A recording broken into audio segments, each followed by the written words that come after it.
Ricky Cruz has a promising youngster as his tag team partner today on SICW Wrestling Explosion. Hello, I'm Larry Matisick.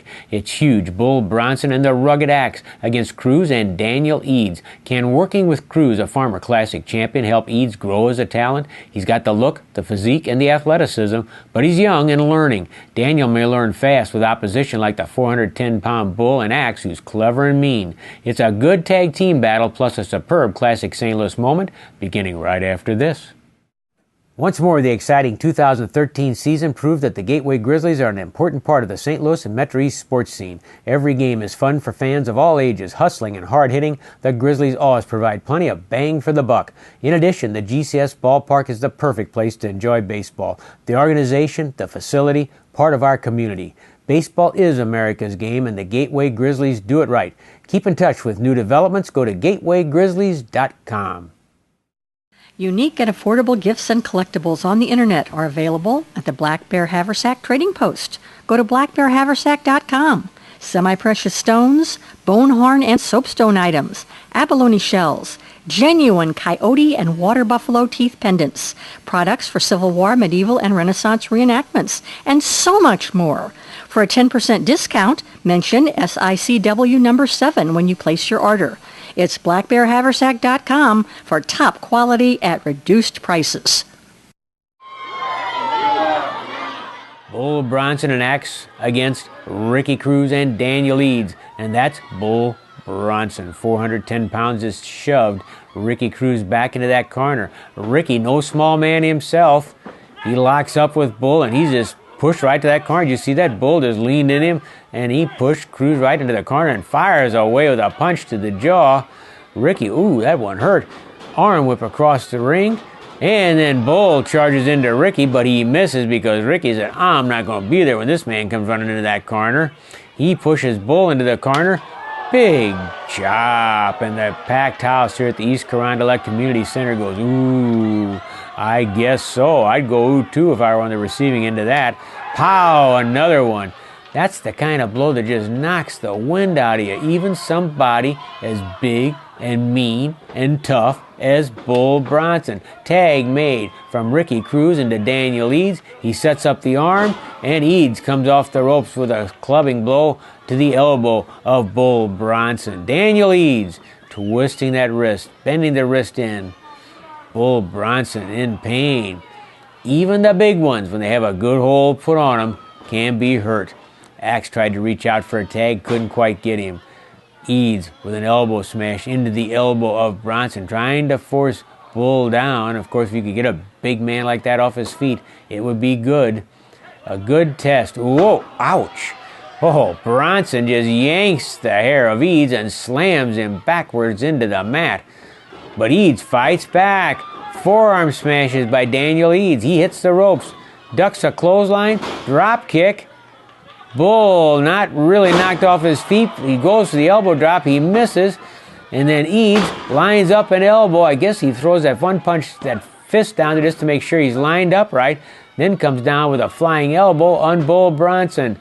Bronson's not going to stay down for anything like that. The man is too big and too tough. And he lifted Eads and brought him backwards face first into the mat. Bull Bronson. A little bit, I hesitate to call it a wrestling move, but it certainly is a really good offensive move that did a lot of damage to Daniel Eads and slowed him up just when Daniel was starting to move forward. The crowd likes Daniel Eads. They like his look. They like his fire. They want to see him succeed. But right now, he's going to have trouble succeeding if Bull Bronson keeps standing on his back. I can tell you that. Bronson grabs the hair of Daniel Eads. Headbutt by Bull Bronson on Daniel Eads.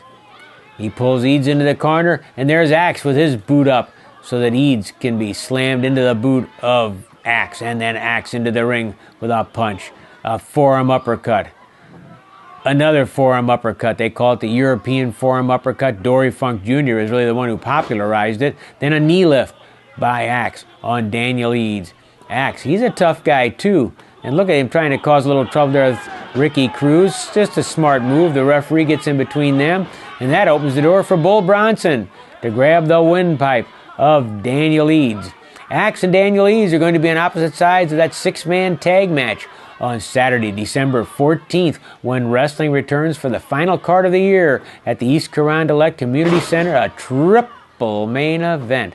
Think of that one. Not only Bull Bronson against Ricky Cruz, but Flash Flanagan and Ron Powers. Flash Flanagan and Ron Powers as you watch Axe drive the knee into the back of Daniel Eads. Flash Flanagan and Ron Powers, the Bloody Powers wanting revenge, and also Iron Man Ken Casa. Iron Man Ken Casa defending the title against Jake Jordan. You talk about a triple main event. That's a dandy. And Santa Claus is going to be there. Will Santa Claus give Jake Durden the Classic Championship? I don't know about that. Daniel Eads uses strength to pitch Axe over the top. But then Axe quickly in for a tag to Bull Bronson and hooks up the leg of Daniel Eads. Gary Jackson will be squaring off with Waco as Waco goes for revenge for the Big Texan against Gary Jackson. It's going to be a terrific card, the last one of 2013. Don't want to miss that. And let me tell you, every card we've had now, this is about 2 or 3 in a row, we've had sellout crowds, and oh, a leg drop by Bull Bronson. Oh man, how'd you like to be under that? Ricky Cruz in there to break it up, not really doing a whole lot of damage, but certainly irritating the heck out of Bull Bronson as he sits on Daniel Eads. Then he begins strangling Bronson, not even just scowling at Ricky Cruz, not worrying about the referee, although he's listening to the disqualification count. He strangled Daniel Eads, headbutt into the jaw of Eads, knocks Eads to the ropes. To the ropes goes Eads, ducks underneath a clothesline, throws an enziguri that really Bull caught off the shoulder, got his shoulder up in time to make sure he blocked it, and Eads still suffering from the work of Bull Bronson and Axe, and then Bronson goes over and throws a slap at Ricky Cruz. Ricky Cruz, the Farmer Classic Wrestling Champion, and now Bull Bronson and Ricky Cruz do some pushing at each other while Axe pounds on Daniel Eads. It's nice that Ricky Cruz is standing up to the monster, but it didn't do Daniel Eads a whole lot of good because Axe was over there beating Daniel Eads' brains out. Axe standing up on the throat of Daniel Eads. Axe chased back by referee Jay King. Jay says, strangling is working when you stand on the man's windpipe as much as when you grab him by the windpipe. Front face lock by Axe on Daniel Eads. The crowd begins to clap for Daniel Eads. They want him to do well. They want him to, oh, he tries to pick up Axe, head him into the air. He gets him into the air again. He's pushing backwards. Can he get to Ricky Cruz for a tag? He made the tag. I don't know if Jay King saw it. Ricky Cruz is in there. Cruz grabs Axe, and Jay King says, no, get out of here. Cruz was trying to keep Bull Bronson out of the ring, and therefore he missed the tag. No fault of his. He was doing his job trying to keep Bronson out of there. And it just so happened he missed the tag that Cruz got from Daniel Eads. Daniel Eads having a tough time right now. There's that headbutt again by Bull Bronson. That must be like getting hit with a brick bat. Eads whipped to the ropes. Oh, big clothesline on Daniel Eads. Eads, he reached out to make a tag, and he was in the wrong corner to get any tag. Eads down on the mat going, oh, my.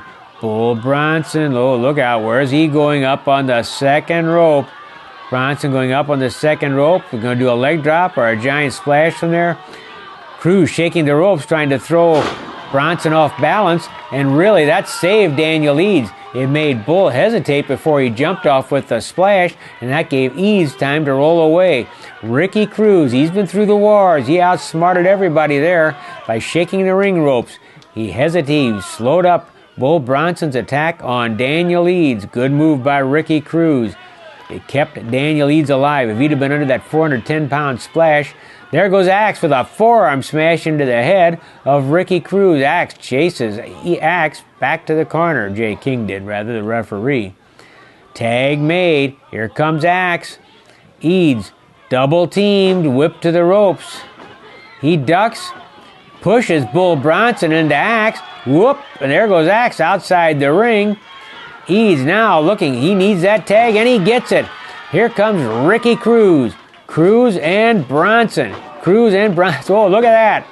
Cruz going after that. Kicks to the legs. You know, Ricky Cruz was a teenage national champion in all sorts of martial arts, and he showed you why right there with what he did to Bull Bronson.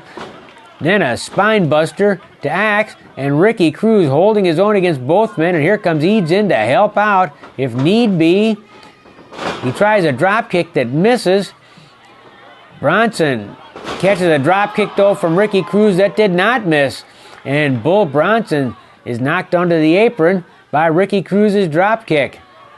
Daniel Eads trying to regain his bearings. He's still hurting, and oh, super kick. Super kick by Ricky Cruz, and then Daniel Eads comes off the second rope with a forearm smash. He covers Axe, and there's a count of 3.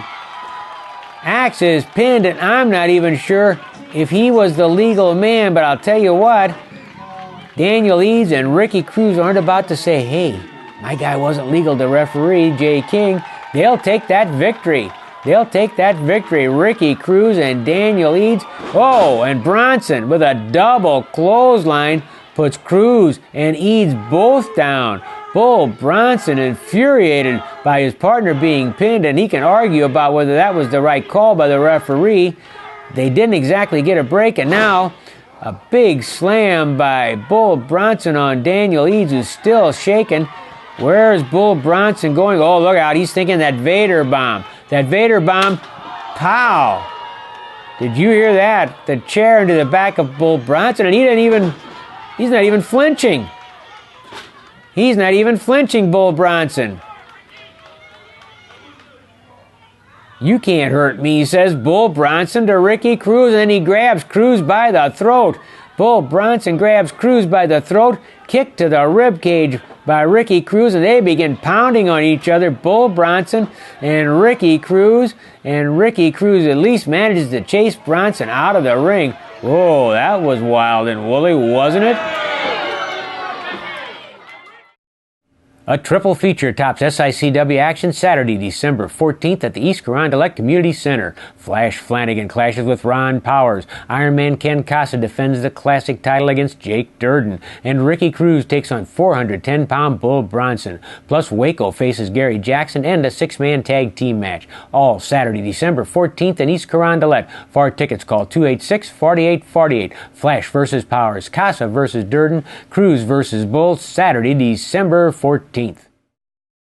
For the best deal on pre-owned cars and trucks, check out King Auto Sales in Cahokia, Illinois. Buy here, pay here. It doesn't get easier than that. Easy terms and financing on the spot for the best deals on all makes and models of pre-owned cars and trucks. You can't beat King Auto Sales, 2915 Camp Jackson Road, Cahokia, Illinois. That's King Auto Sales in Cahokia, where the customer comes first. Phone 337-7050.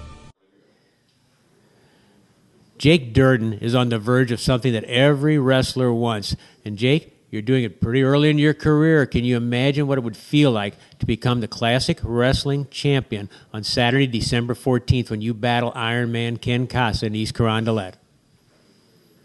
Larry, imagine what it could feel like to be champion. I've been doing that my whole life. Ken Casa, you're the Iron Man. I break people like you for a living. I've done it everywhere. I've done it here. You've seen it. I've done it in Japan. In fact, you have done it in Japan, and that's something I want to bring up. We saw you here. You had a lot of potential. You had a different style. You were somebody to look at. Nobody quite understood what they could expect from Jake Durden. Then you go to Japan. You come back several months later, and boy, you're a polished product. What happened in Japan? What did they do? Larry, I faced champions on a nightly basis. I faced the best wrestlers that there were in the entire world. I beat on Morishima. I beat on Marufuji. I beat Taniguchi all over Korakuen Hall. But Ken Casa is the Classic Wrestling Champion. Ken Casa is the man in St. Louis. And I'm sick of that. Well, let's go back a second here to Japan, because I know one of the things that everybody has commented on is your cardiovascular strength. What do you do to train? I know there was a lot of training you do, and you do it every day. Now, just run through what you do to stay in shape right now. Well, dojo workouts ain't no joke. That's the first thing they taught me when I got over there. You got to be a man. You got to be able to stand up for yourself. And you got to be able to go the distance. I do 300 push-ups every day on a minimum. I do hundreds and hundreds of squats, hundreds and hundreds of crunches and sit-ups, running miles, beating up people in the ring. There are no hours off. There are no days off in Jake Durden's world, because that's what it takes to become a champion. And when you came back, something else you had, you call the Oriental Spike. Explain what it does. Explain how it works. Tell us about the Oriental Spike. You see, Larry, the trigeminal nerve has 3 branches that run right underneath your jawline. And the dojos in Noah in Japan, they taught me how to take this thumb and jam it up underneath until I'm digging. And I'm digging. And I'm severing nerves. And I'm causing excruciating pain. That is what Ken Casa has to look forward to. Now, you know, of course, Casa has some weapons of his own. He's not going to be easy to beat, and he has somebody in his corner. A manager by the name of Travis Cook. And you've seen some of the things that can happen whenever Cook's involved, whenever all these people are involved. In fact, you had to help Ron Powers out when Ron Powers got into trouble recently. Larry, that was just the right thing to do. You know Travis Cook. You know what he's all about. Everybody around here does. I just did the right thing. And I beat up on the right guy in the right moment. And if he gets in the way again, I got no problem with getting him out of my way. And maybe on December 14th, this man, Jake Durden, will be the new Classic Wrestling Champion. A triple feature tops SICW action Saturday, December 14th at the East Carondelet Community Center. Flash Flanagan clashes with Ron Powers. Iron Man Ken Casa defends the classic title against Jake Durden. And Ricky Cruz takes on 410-pound Bull Bronson. Plus Waco faces Gary Jackson and a 6-man tag team match. All Saturday, December 14th in East Carondelet. For tickets, call 286-4848. Flash versus Powers. Casa versus Durden. Cruz versus Bull. Saturday, December 14th. For music and fun, the place to party is Pop's Nightclub and Concert Venue in Sojay. From Bruno Mars of the first U.S. tour of Nickelback to Flogging Molly or the Insane Clown Posse, 30 years of memories pack Pop's Concert Venue with more made at every new show. And there's a party at Pop's Nightclub every night, a melting pot of friends enjoy the best in dance, rock, pop, and top 40 music until 5:30 a.m. Plus add a full game room. Check out all the action at popsrocks.com. Then and now, the place to party is Pop's in Sojay. Let Custom Truck Upholstery give your vehicle a facelift. Visit us on 707 North 20th Street in East St. Louis, Illinois.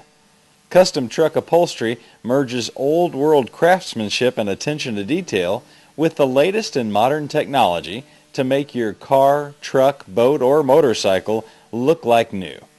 Call Custom Truck Upholstery at 618-875-9850. You never know, the guy may give up. Two of the true characters from back in the day go at it on our classic moment from Wrestling at the Chase. On July 19th, 1981, Von Raschke squared off with Bulldog Bob Brown. Come on, Raschke, get him! Bulldog Bob Brown's had this side headlock for over 4 minutes now on Von Raschke. But it points out something. If it's working, do it. And sometimes the thing that looks the simplest is doing the most good. Von Raschke's caught a side headlock. He's having trouble breathing. He's perspiring. He's getting that sweat in his eyes. That's stinging like the devil. You can bet his ears are pinched together. It's a simple hold, but it's tremendously effective. Look how Brown has it applied. He has that forearm bone right against the ear of Raschke. That hurts. The simplest things are sometimes the best. The simplest thing to apply might be a cradle. And how many times have you seen big, important main event matches end with a cradle? Brown says, I think he said yes, he gives up. Warren says, no, he didn't. That Brown is something else. He's thinking all the time. Well, Raschke's having a lot of trouble getting out of this side headlock. You can see that obviously. It's taking its toll on Raschke. Raschke trying to straighten Brown up. Bounces him against the ropes. Throws him away. He misses with the claw. A kick to the stomach from Brown. Back to the side headlock. Raschke, an early attempt with his favorite brain claw. Brown ducked beneath it. Kicked Raschke right in the stomach. Good science there. Then put the side headlock on and rode him down. Can't believe the way that ear's punched together. He's going to have 2 cauliflower ears when this one's over. Look at that ear. Look at that head. Brown keeps hollering. You got anything to talk about? What do you think you've been doing? Raschke hasn't got anything to say, I know that. I wouldn't either if I had my ear like that. Let me tell you something. If he got you in a headlock like that, you'd look like your brother on top. Oh, that's a good one. That's a dirty one, too. That's a good one. He'd pop those hairs right out. Look out. Atomic knee drop. The atomic knee drop by Raschke. The atomic knee drop by Von Raschke. You can see the effect of that side headlock right now. Raschke a little slow to follow up the advantage.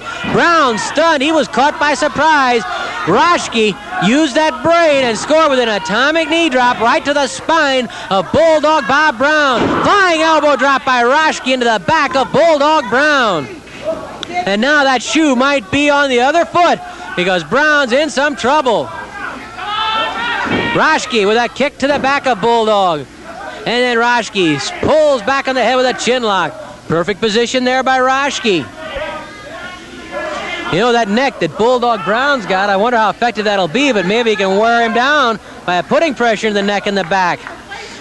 You know, Bulldog's head really goes right into his shoulders. He got that big, big neck. Get the monkey off your back, Bob! Raschke pulling on the head of Brown. It's not a strangle. That's obvious. Now Brown trying to get up. He's scooting backwards. Maybe he can scoot out from underneath it. Raschke really squeezing the chin. Look out! Down goes Raschke. Brown tripping him as he pulls off with that back. Still painting Bulldog Brown, and Raschke follows up, banging his knee into the back of Bulldog Brown. Brown comes off the ropes. Raschke with a forearm right into the solar plexus. Perfect location on that forearm smash from Raschke. He covers Brown. Count of 1, count of 2. Brown kicks away. Raschke lining Brown up for the claw. The claw. Brown blocks it. Brown blocks the brain claw of Raschke. The claw being blocked by Bulldog Brown. Raschke straining, trying to get that claw on Brown. Look how close he is. Raschke trying to get that claw on Brown. Brown reaches up and gouges the eyes of Raschke. Oh, so close for Raschke. And the crowd urges on Brown. 10 minutes have expired, 10 minutes left. Raschke pounding on the back of Bulldog Brown. That's still the vulnerable point on Brown. Body slam by Raschke. He covers Brown to go for a pin. No luck there. Brown's tougher than that. Brown staggering, favoring that back. Raschke lifted to the air by Brown. He suckered Raschke to him and scored with his own body slam. Count of 1. Raschke kicks up, gets that shoulder up. Brown following Raschke, the chop to the throat. Brown again lifts Raschke. Raschke grabs the rope and pulls Brown over the top rope with him. Oh, Brown slams his head and arm against a chair at ringside. One of the spectators vacated the area. Raschke pounding on Brown outside the ring. Brown trying to fight back. Brown grabs Raschke's head, and Brown, though, is pushed away. Brown pushed away into the steel ring post. The count, Raschke chased back by the referee, and he has to start the count over because Raschke would not get back. Brown tried to run Raschke's head into the ring post. Instead, it was Raschke who shoved Brown off, and Brown hit the ring post after he'd already hit a chair at ringside with his head. Raschke being pushed back again by the referee. Brown up to the apron. He slams his shoulder into the stomach of Von Raschke. Raschke pounding on Brown. This is turning into Donnybrook. Brown working on the eyes of Von Raschke. Brown battering Raschke now. Both of these men showing the ability to absorb punishment and still fight back. Brown pounding on Raschke. Of course, Lee Warren trying to get him back. Oh, and Brown throws the referee aside. Brown. Raschke up. Oh, and Raschke belts the referee. Down goes Lee Warren. Warren has has been decked by both men. First Brown and then Raschke. They're over on top. Warren calling for the bell. Warren calling for the bell after he'd been decked first by Brown and then by Raschke. Brown and Raschke going at it hot and heavy. Referee Lee Warren trying to separate the two. Raschke backflip by Brown. Warren trying to pull the two apart, and Raschke crawls out of the ring. Oh, did Warren get clobbered by Raschke? Brown had earlier thrown Warren aside when he tried to separate the two. Mickey Garagiola checking with the referee what he wants to do. I think he may be disqualifying both men. Raschke outside the ring right by us, Brown in. Let's hear from Mickey Garagiola. Well, wait a minute, Brown coming out after him.